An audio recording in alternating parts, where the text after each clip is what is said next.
Las armas de guerra suelen determinar el resultado de la guerra, pero a diferencia de otras herramientas, están diseñadas para un propósito.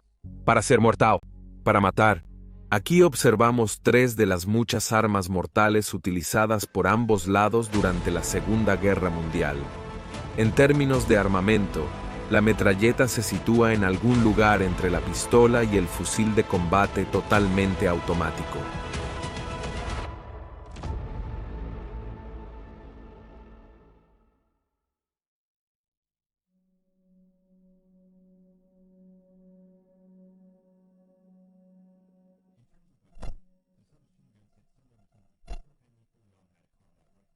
Se usa como un fusil de asalto pequeño, llamado carabina, que dispara munición de tamaño de pistola, generalmente de 9 milímetros, pero no exclusivamente.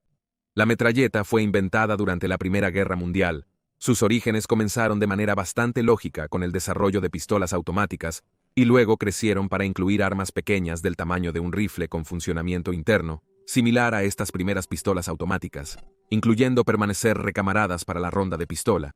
La metralleta ofrecía numerosas ventajas en combates a corta distancia, como los que se encuentran al asaltar o defender una trinchera estrecha. Por un lado, en comparación con los rifles más grandes y pesados que normalmente llevaban las tropas en las trincheras, como el Lee Enfield .303 británico o el Gewehr 98 alemán, la metralleta era más fácil de girar hacia un enemigo y podía desatar muchas más rondas por minuto que las armas de acción de cerrojo. Un soldado con metralleta podría abatir fácilmente a un grupo de enemigos agrupados en una trinchera.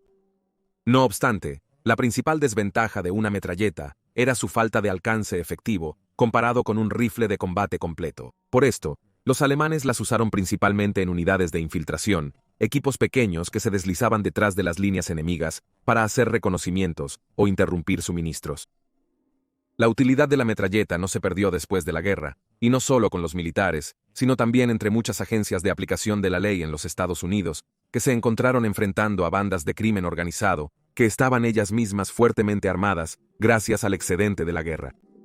En 1921, probablemente la metralleta más famosa del mundo fue pronunciada, a saber, la Thompson, que por supuesto es mejor recordada como la Tommy Gun, y se convirtió en un símbolo de la guerra entre la policía y los gánsteres de los años 1920 y 30. La Thompson se adaptaría a sí misma a una arma militar y vería un servicio extenso en la Segunda Guerra Mundial con los aliados. Los británicos crearon la ametralladora Sten desmontable en pequeñas piezas para facilitar su ocultación. Se lanzó en paracaídas en grandes cantidades a las resistencias europeas y agentes aliados tras las líneas enemigas. Mientras tanto, los alemanes desarrollaron la letal MP-40, un arma que probablemente sea tan icónica como la Thompson, pero fue en el frente oriental donde encontramos la más mortal de las ametralladoras, la PPSH-40-1. La historia de esta increíble arma comienza con la invasión soviética de Finlandia en 1940, desencadenando la llamada Guerra de Invierno. Las ametralladoras, usadas extensamente por ambos bandos debido a los combates en densos bosques, forzaban un enfrentamiento cuerpo a cuerpo. Las fuerzas soviéticas estaban insatisfechas con el rendimiento de sus propias armas, particularmente frente a la ametralladora finlandesa Suomi KP-30 y uno que tenía un cargador de tambor de 71 rondas. Por lo tanto, los soviéticos decidieron instigar el desarrollo de una nueva ametralladora, que adoptó una copia del cargador de 71 rondas del arma finlandesa, lo que resultó en la PPD-40 que se apresuró a producir. La 40 era muy costosa para producirse en las cantidades necesarias para el extenso ejército rojo soviético, por lo que se creó una versión más económica con componentes que podían ser hechos en fábricas y talleres de metal por trabajadores no muy calificados para aumentar la producción rápidamente. Por ende, la PPSH-41 fácil de fabricar, se producían unas 3.000 diarias en la primavera de 1942, con el ejército rojo desesperado por cualquier tipo de arma para dar a sus enormes números de tropas para enfrentar la embestida alemana. No era raro que unidades enteras no tuvieran nada más que la PPSH-40-1. Una táctica común era que las tropas armadas con una ametralladora siguieran detrás de los tanques soviéticos mientras atravesaban las líneas alemanas, permitiendo a los soviéticos entrar y enfrentarse a los alemanes a corta distancia, donde la ametralladora era brutalmente efectiva. Comparada con la ametralladora alemana MP-40, la PPSH-41 tenía un mayor alcance, disparaba un proyectil más potente, Tenía una velocidad de boca más alta que el cargador de 71 rondas inspirado en los finlandeses, y tenía casi el doble de la tasa de fuego. Otra característica era su sencillo compensador de gas, que evitaba que el arma se levantara al disparar ráfagas, mejorando la precisión. Finalmente, los alemanes adoptaron el arma, modificando las capturadas para usar municiones alemanas y produciendo manuales de entrenamiento para su manejo. Además de la infantería, las tripulaciones de tanques y aéreas portarían el arma si debieran abandonar sus vehículos o aeronaves en territorio enemigo. Algunas también se montaron experimentalmente en aviones para usarlas como arma ofensiva, aunque esto no fue un éxito. La PPSH-41 desafortunadamente no era un arma perfecta y presentaba varias desventajas. Por un lado, el hecho de que tantas fábricas participaran en su producción resultó en pequeñas imperfecciones que a menudo significaban que las partes no eran intercambiables con las producidas en otras fábricas.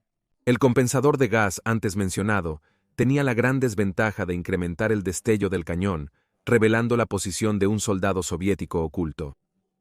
El tambor de 71 rondas también era propenso a alimentarse mal, atascando el arma, lo cual era mortal en combates cuerpo a cuerpo, lo que llevó a los ingenieros a diseñar un cargador curvo más confiable con unas modestas 35 rondas. Finalmente, también contaba con un seguro de cerrojo deslizante muy simple, que tenía la mala costumbre de disparar accidentalmente una ronda si el arma era golpeada. A pesar de los inconvenientes, el arma fue clave para el éxito soviético en varias batallas. El arma continuó en uso generalizado después de la guerra, siendo producida en varios países como República Popular China y Checoslovaquia. De hecho, se producían armas en República de Croacia para usar durante las guerras yugoslavas en la década de 1990, que aunque no se parecían a la PPSH-40, y uno tenían un funcionamiento interno idéntico.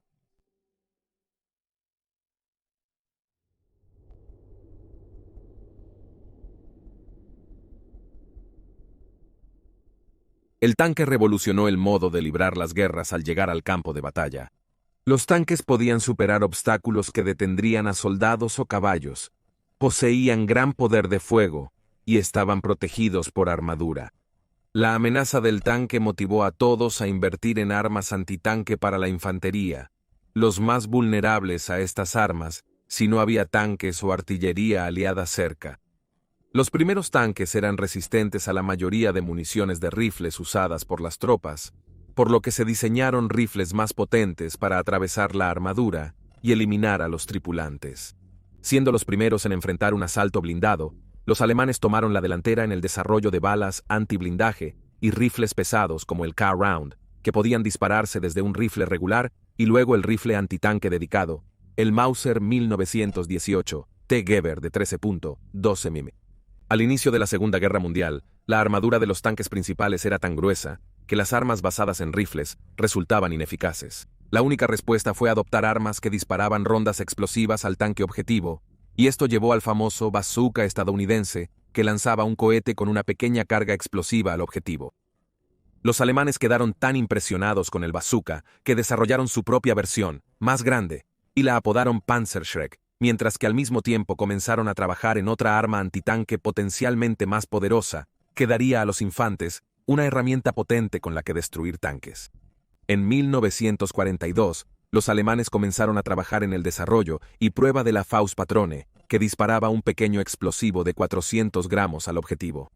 En las pruebas, la Faustpatrone podía penetrar hasta 140 milímetros de armadura de acero básico, y el ejército alemán quedó tan impresionado que, además de ordenar su producción, solicitaron el desarrollo de un arma aún más grande diseñada en líneas similares, resultando en el Panzerfaust. El Panzerfaust inicial, el Panzerfaust 30, pesaba 5.1 kilogramos y medía poco más de 1 metro de longitud.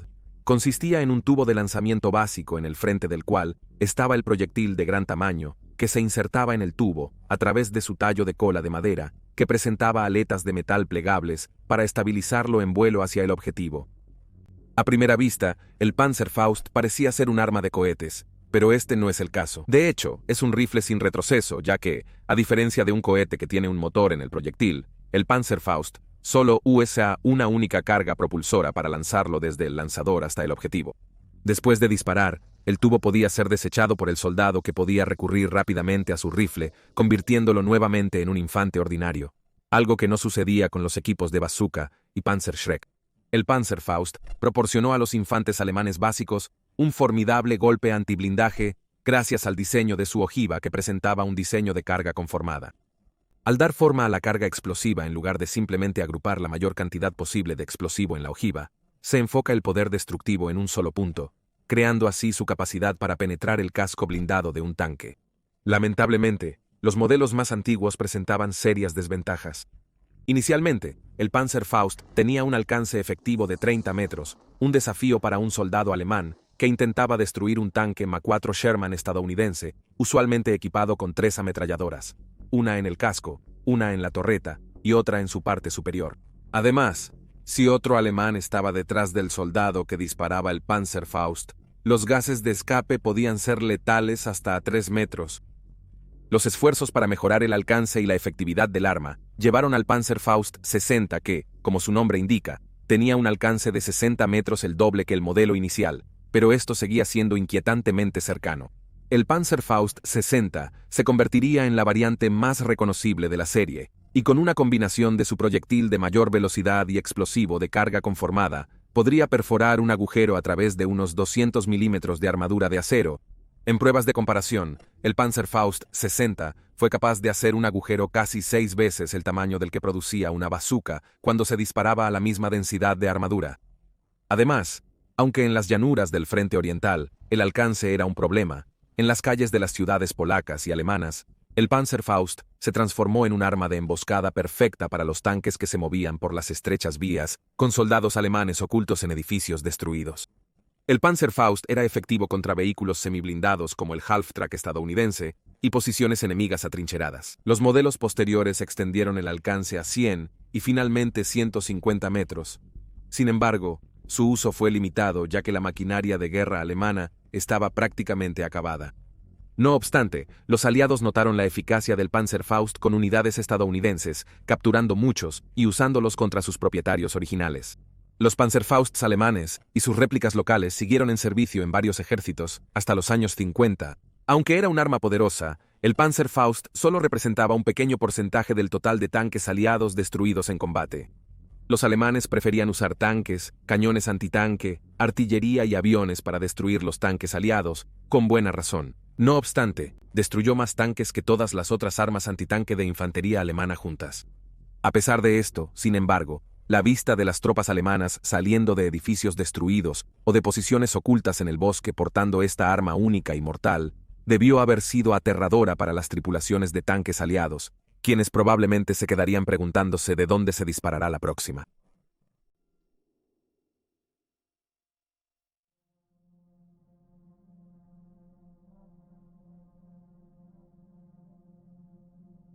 Pocas armas han influido tanto en el esfuerzo bélico aliado como la ametralladora M1919 Browning. Sus orígenes se pueden rastrear hasta la ametralladora M1917 Browning, diseñada por John Moses Browning, quien presentó la patente inicial para el arma en 1900.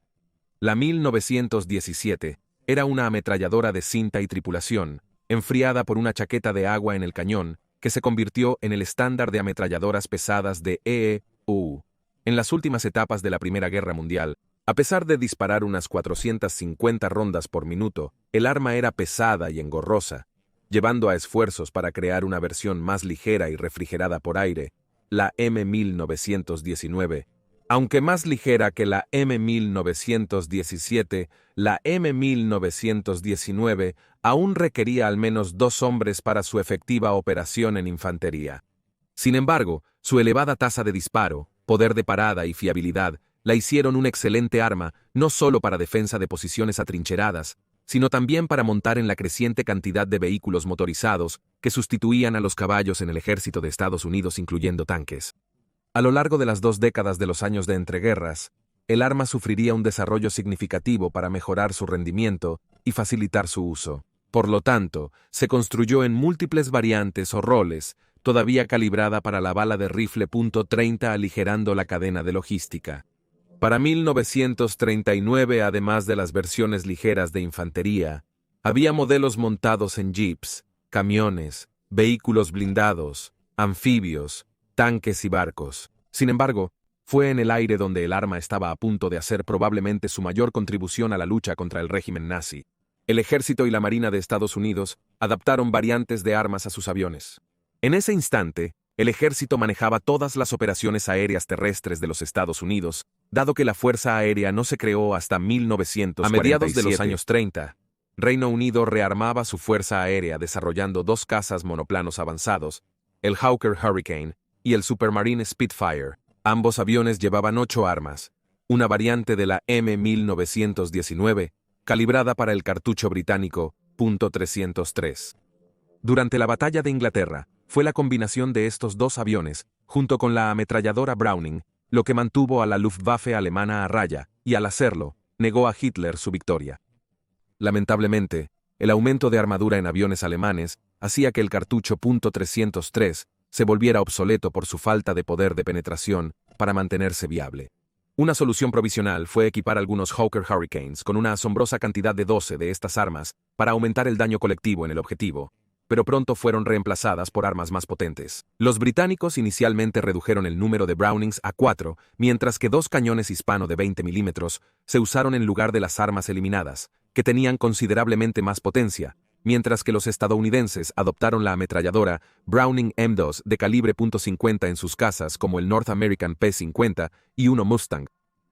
Sin embargo, los bombarderos británicos y canadienses mantendrían el Browning .303 en sus bombarderos nocturnos como el Avro Lancaster y el Handley Página Halifax hasta el final de la guerra. En el lejano oriente, la ametralladora permaneció como un arma aérea viable durante más tiempo, ya que los japoneses intercambiaron protección blindada por mayor velocidad y agilidad en sus aviones, pero ahora era en el suelo donde la M1919 tendría su mayor impacto en el enemigo. Le dio a los aliados una capacidad potente contra formaciones masivas de infantería enemiga.